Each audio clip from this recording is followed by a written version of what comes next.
तो अब हम एप्लीकेशन ऑफ इंटीग्रेशन में देखते हैं, जो हमारा चैप्टर नंबर 8 है। बहुत ही आसान चैप्टर है, 3 मार्क्स का चैप्टर है। तो 3 मार्क्स चैप्टर को देखते हैं। पहले हम इसको समझते हैं सही ढंग से, क्या चीज़ है ये। जैसे फॉर एग्जांपल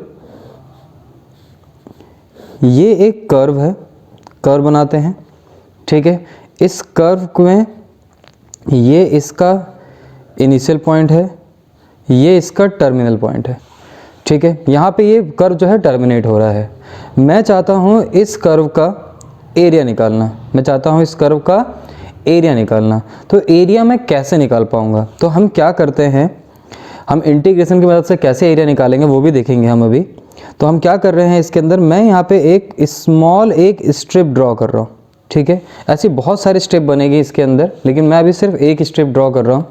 इस स्ट्रिप को मैं यहाँ पे लिख रहा हूँ dx और इसको लिख रहा हूँ मैं y। इसको लिखा मैंने dx और इसको लिखा मैंने y, ठीक है। ये समझ आ गया आपको? ये मैंने इसको सेलेक्ट कर दिया। अब मुझे इस कर्व का क्या निकालना है, एरिया निकालना है, ठीक है। अब ये एरिया बाउंडेड का मतलब क्या है, जैसे कि a टू b तक इस कर्व ने ये जो एरिया बाउंड किया है इसे ही कहते हैं एरिया बाउंडेड। अब एप्लीकेशन ऑफ इंटीग्रेशन मतलब इस इंटीग्रेशन का यूज करके हम इसका एरिया कैसे निकालेंगे। तो ध्यान से देखिए कि ये चीज़ जो है बहुत ही स्लाइटली कर्व्ड है, मतलब स्लाइटली कर्व है। तो मैं इसको रेक्टेंगल मान सकता हूँ। अगर रेक्टेंगल है तो हम देख सकते हैं ये लेंथ है और ये ब्रेथ है, और ये हमारे पास x एक्सिस है और ये हमारे पास y एक्सिस है। तो मैं अभी x एक्सिस के अलॉन्ग चल रहा हूँ, तो मैंने इसलिए यहाँ पे स्मॉल मतलब स्मॉल बहुत ही स्मॉल डिस्टेंस ले रखा है dx, और ये हमारे पास y है। अगर मुझे a से लेकर b तक एरिया निकालना है तो मैं कैसे निकालूंगा, मैं जाऊँगा a टू b। रेक्टेंगल का एरिया क्या होता है, y इंटू dx। ये आ गया मुझे मेरे पास इस कर्व का एरिया। बहुत सिंपल है। मैंने क्या किया यहाँ पे a टू b मतलब a से b तक इंटीग्रेशन का यूज किया और y इंटू डी एक्स। अब ये इंटीग्रेशन यहाँ पे क्या करेगा, कैसे निकाल देगा इस एरिया को। इंटीग्रेशन कैसे एरिया निकालेगा, वो बहुत सारी स्मॉल स्मॉल स्ट्रिप्स बनाएगा ऐसी, और वो क्या करता है, ऐड करता जाएगा। और जो भी y फंक्शन है, ये जो y फंक्शन है, जो जैसा भी, जैसे sine x cos x ten, मतलब कुछ भी एक्स स्क्वायर एक्स क्यूब या कुछ भी, उसको क्या करेगा, इससे बहुत सारे स्मॉल स्ट्रिप्स बनाएगा इसके अंदर और उसको ऐड करता जाएगा, ठीक है। तो हमने बात की थी इंडेफिनिट इंटीग्रेशन के अंदर, जो इंटीग्रेशन होता है वो क्या होता है, फैमिली ऑफ कर्व्स को बनाता है, ठीक है। और उसमें बहुत ही इक्वल टेंजेंट्स होते हैं, ठीक है। एक ही टेंजेंट होता है जो सबके लिए कॉमन होता है, ठीक है। ये बात हमने समझी थी इंडेफिनिट के अंदर, तो हमें वो ज़्यादा समझने की जरूरत नहीं है। तो एरिया जो आ गया हमारा a to B y into D X, आपको यही फॉर्मूला याद रखना है। नेक्स्ट भी देख लेते हैं कि अगर y एक्सिस के अलॉन्ग होगा तो कैसे होगा। अगर समझ लो कोई कर्व है जो ऐसे बना हुआ है, और ये हमारे पास इनिशियल है a और ये है हमारे पास b। मैं यहाँ से एक स्ट्रिप ड्रॉ कर रहा हूँ, और इस स्ट्रिप का नाम मैं यहाँ पे हम dy लेंगे क्योंकि y के अलॉन्ग चल रहे हैं। ये x एक्सिस है और ये y एक्सिस है, तो ये dy है और ये x है।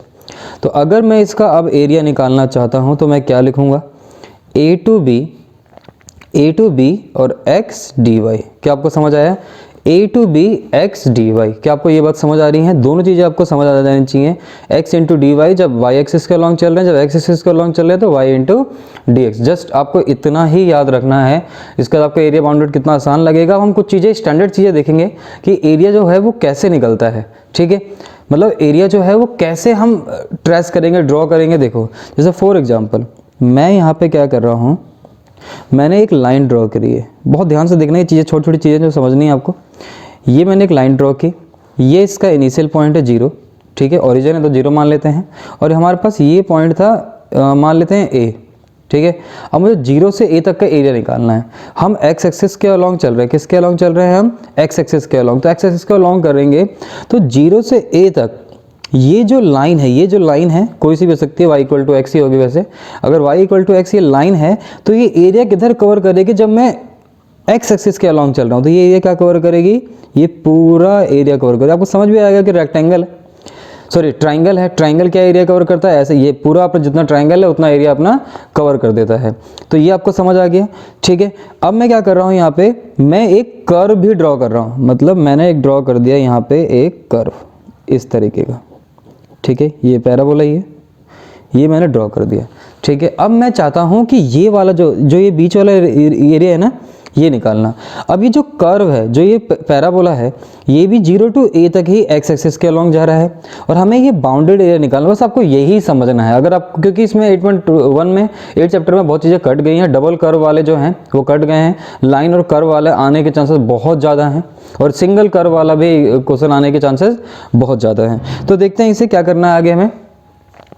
तो हमें क्या निकालना है, बीच वाला एरिया निकालना है। तो बीच वाला एरिया कैसे निकालेंगे हम, ये आप ध्यान से देखना, मैं जो अलग अलग बना रहा हूँ, ये आपको मैंने अभी ट्राइंगल का समझाया था, अब मैं इसका समझाता हूँ कर्व का। अगर कर्व हमारा 0 to a जा रहा है और एक्स एक्सिस का अलॉन्ग जा रहा है, तो ये कर्व भी जो है ये भी एरिया इधर ही कर्व इधर ही सेट करेगा, इधर करेगा, इधर ही सेट कर रहा है।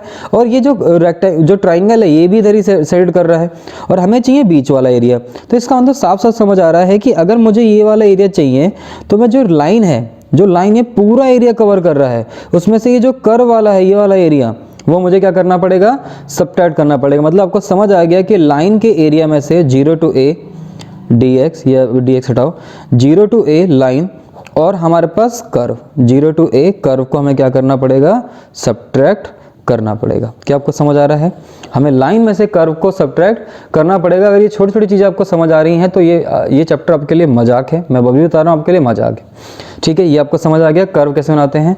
अब हम कुछ पढ़ेंगे, कुछ स्टैंडर्ड इक्वेशन जो हमारे लिए काम आएंगी। जैसे हम पढ़ते हैं पैराबोला, सबसे पहले हम पढ़ते हैं पैराबोला। पैराबोला क्या होता है, जैसे मैंने आपको बताया था 11th क्लास के अंदर, छोटी छोटी चीज़ें हैं जिसकी स्टैंडर्ड इक्वेशन होती है वो y माइनस एच का होल स्क्वायर और 4y माइनस के का होल स्क्वायर और x माइनस एच, ठीक है। ये हमारे पास स्टैंडर्ड इक्वेशन होती है। यहाँ पे h और k जो होता है वो क्या होता है, इसका वर्टेक्सिस, ठीक है। आपको ये बहुत ही कम ही यूज होगा। और x माइनस एच का whole square equal to 4ay minus K, ठीक है। इसमें भी वर्टेक्सिस क्या है आपके पास, h कॉमा के। ये आपको पता है कौन सा होगा। अगर यहाँ माइनस हो जाएगा तो लेफ्ट हैंड राइट हो जाएगा और इधर माइनस, यहाँ माइनस हो जाएगा। अगर यहाँ प्लस है तो ये अपर है, प्लस है तो ये अपर है, और अगर नेगेटिव आ जाएगा, नेगेटिव साइन आ जाएगा इसके आगे, तो ये लोअर हो जाएगा, ठीक है। और यहाँ पे भी देखते हैं कि अगर यहाँ पॉजिटिव है तो ये लेफ्ट हैंड साइड है, मतलब इस साइड बनेगा, और अगर वो नेगेटिव है तो राइट हैंड साइड बनेगा, राइट हैंड साइड बनेगा, ठीक है। ये आपको समझ आ गया।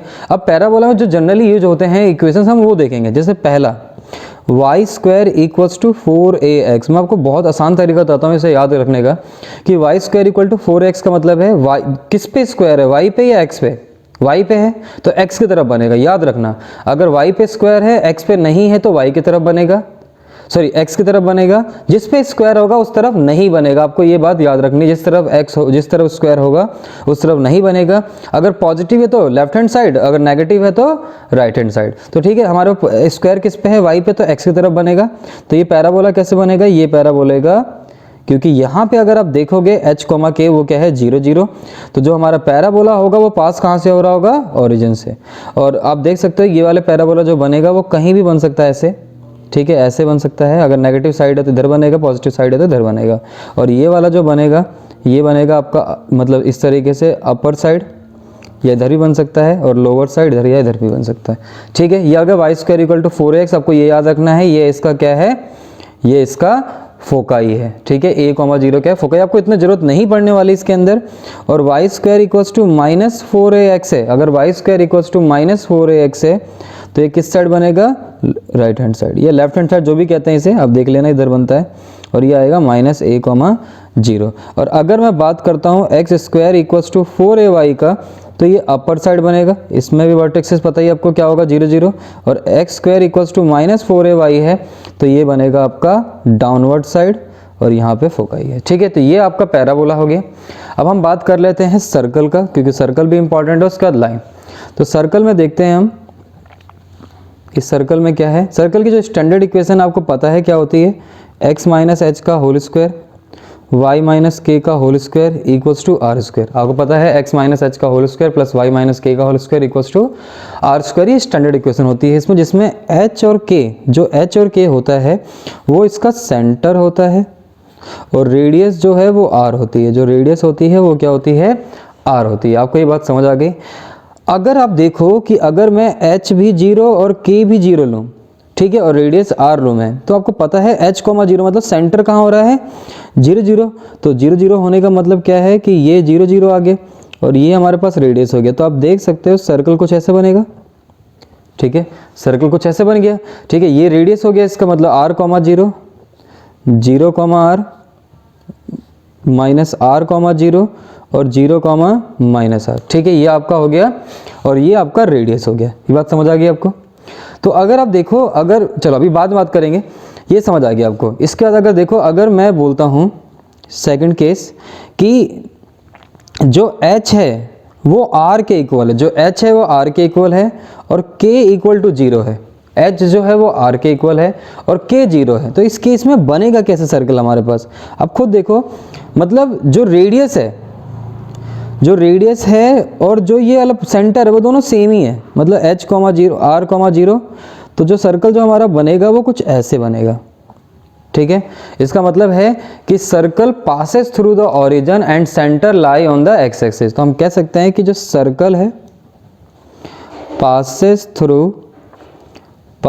Through origin and lie on the x axis, ठीक है। इसी तरीके से अगर मैं तीसरी बात करता हूँ, सेम इसी तरीके से h इक्वल टू 0 और k इक्वल्स टू r, तो आपको पता है सर्कल कैसे बनेगा, जो पास हो रहा है ओरिजिन से और इसका सेंटर है 0, k 0, r, ठीक है। तो आपको तीन चीज़ें याद रखनी है, आपको इंपॉर्टेंट है, तीन चीज़ें याद रखनी है और स्टैंडर्ड इक्वेशन मैंने बता ही दिया। तो सर्कल हो गया, पैराबोला गया, हम बात करेंगे एलिप्स और हाइपरबोला की, ठीक है।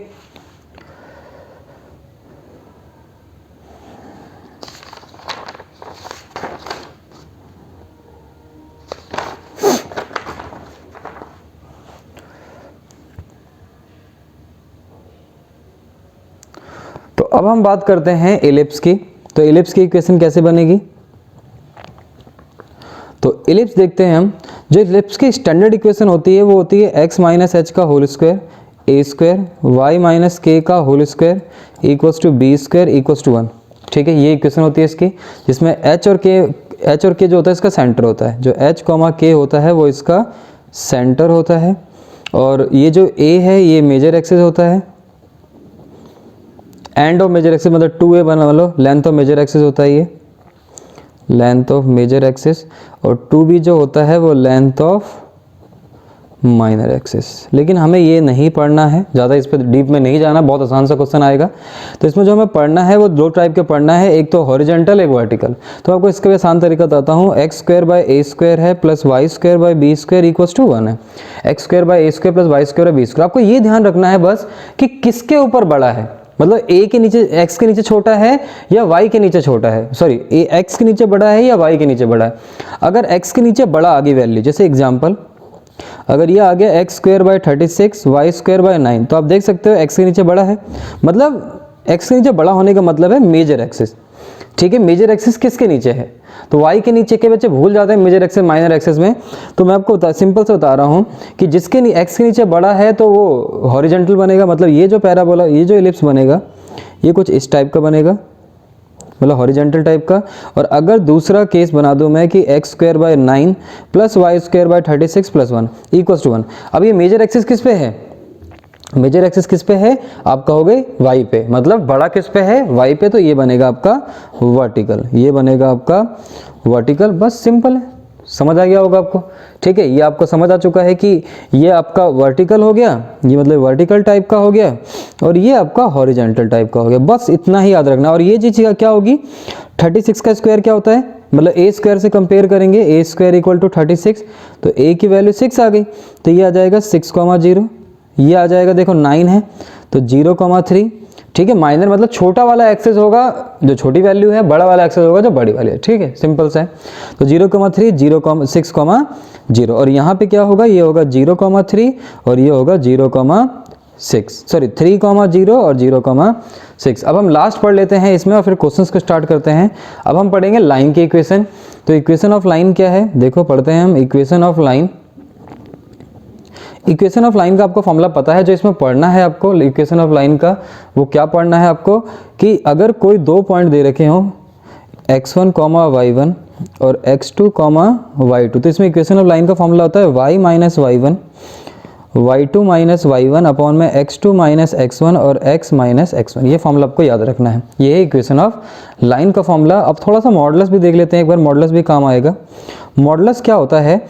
जो मॉडुलस होता है व्हेन x लेस देन 0 तो ये माइनस x होगा, और x ग्रेटर देन 0 पे ये क्या होगा?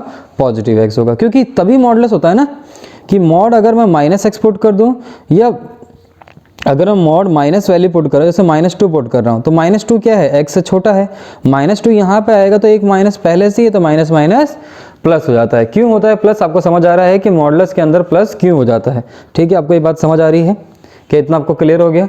अगर इतना क्लियर है तो अब हम करते हैं क्वेश्चंस, कुछ एक ट्राई करते हैं। बहुत आसान से क्वेश्चंस हैं, जैसे आपको एक्सरसाइज 8.1 में मिलेगा। आपके फर्स्ट 3 क्वेश्चंस ऐसे ही हो जाएंगे जो मैं करा रहा हूं, बहुत ध्यान से। और आपको प्रैक्टिस करनी है क्वेश्चन नंबर 5 तक आज, ठीक है?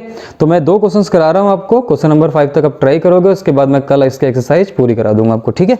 तो देखो फर्स्ट क्वेश्चन जो है वो क्या कह सकता है आपसे कि एक पैराबोला है y² इक्वल्स टू x, और ये पैराबोला के अंदर जो एरिया बाउंड हो रहा है वो x इक्वल टू 2 to 4 हो रहा है। जो एरिया हो रहा है वो 2 to 4 हो रहा है, और इन द फर्स्ट क्वाड्रेंट, मैं आपको दोनों बताता हूँ, फर्स्ट क्वाड्रेंट वाला भी बताता हूँ और फर्स्ट क्वाड्रेंट ना हो तो तब भी बताता हूँ, ठीक है? तो देखो हमारे पास ये पैराबोला कौन सा बनेगा, पहले ये देखना है किस पे स्क्वायर है, y पे या x पे? y पे है तो x की तरफ बनेगा, सिंपल सा। तो हमने क्या कर दिया, एक पैराबोला बनाया जो x की तरफ बना दिया हमने, ठीक है? थोड़ा यहाँ से जाएगा, इसका वर्टेक्स से 0 0 हो गया, उससे हम मतलब नहीं है, उतना फोकाई वोकाई से मतलब नहीं है। अब देखो एरिया बाउंड हो रहा है वो 2 से लेकर 4 तक हो रहा है। मान लेते हैं ये 2 है, ये है 4, ठीक है? जो हमें एरिया बाउंड करना है इसने ये नहीं बता रखा। देखो ये तो लाइन है, ये लाइन तो कहीं भी जा सकती है, ऊपर भी नीचे, मतलब कहीं तक जा सकती है, लेकिन ये जो बाउंड हो गया वो इतना बाउंड हो गया, ठीक है? यहाँ तक बाउंड हो गया, इतनी बात समझ आ गई। अब जो हमें एरिया निकालना है वो कहाँ से कहाँ तक निकालना है? 2 से 4 तक। अगर मैं फर्स्ट क्वाड्रेंट की बात करूँ तो सिर्फ हमें यही निकालना है, और अगर मुझे वाई एक्सिस का मतलब पूरा निकालना होगा तो मैं ये भी निकालूंगा। इसका मतलब ये वाला एरिया और ये वाला एरिया हमेशा सेम होता है पैराबोला के अंदर, आपको पता है, क्योंकि पैराबोला के अंदर जो ये वाला एक्सिस होती है वो सिमेट्रिकल एक्सिस होती है इसके लिए, पैराबोला के लिए। तो ये वाला एरिया और ये वाला एरिया हमेशा सेम होगा। अगर मुझे फर्स्ट क्वाड्रेंट का एरिया निकालना है तो सिर्फ इतना ही निकालना है। कैसे निकालूंगा? मैं यहाँ से एक स्ट्रिप ड्रॉ करूँगा, सिंपल से आपको ड्रॉ करना है स्ट्रिप। ये dx आ गया, मैं x के अलॉन्ग चल रहा हूँ यहाँ पे, तो ये x एक्सिस हो गया, ये y हो गया। तो रिक्वायर्ड एरिया हम क्या लिखेंगे? एरिया इक्वल्स टू लिमिट 2 से 4 और y इंटू dx मतलब इस रेक्टेंगल का एरिया। अब यहाँ से y की वैल्यू अगर मैं निकालूं तो क्या आ जाएगा? यहाँ से y की वैल्यू अगर मैं यहाँ से निकालता हूँ तो ये आ जाएगा √x।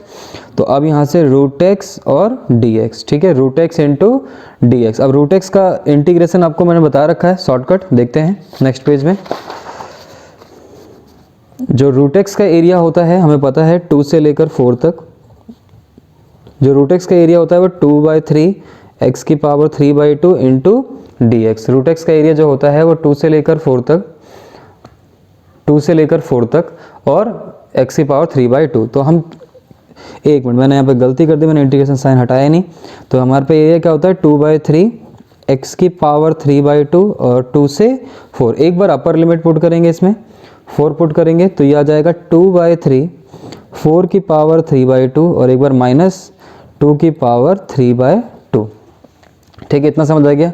अब हम क्या करने वाले हैं? 2/3, अब 2/4 को क्या ले सकते हैं? 2 का होल स्क्वायर 3/2 और माइनस 2 को क्या ले सकते हैं? √2 की पावर 3/2।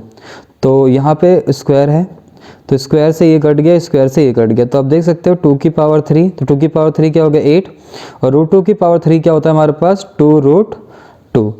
तो दिस इज़ द, और स्क्वायर यूनिट्स में आपको आंसर लिखना है, ठीक है? आपको ये बात समझ आ गई होगी। तो आज हम इतना ही करते हैं, कल की क्लास में हम क्या करेंगे? आगे के क्वेश्चंस करेंगे, ठीक है? तो थैंक यू फॉर वॉचिंग।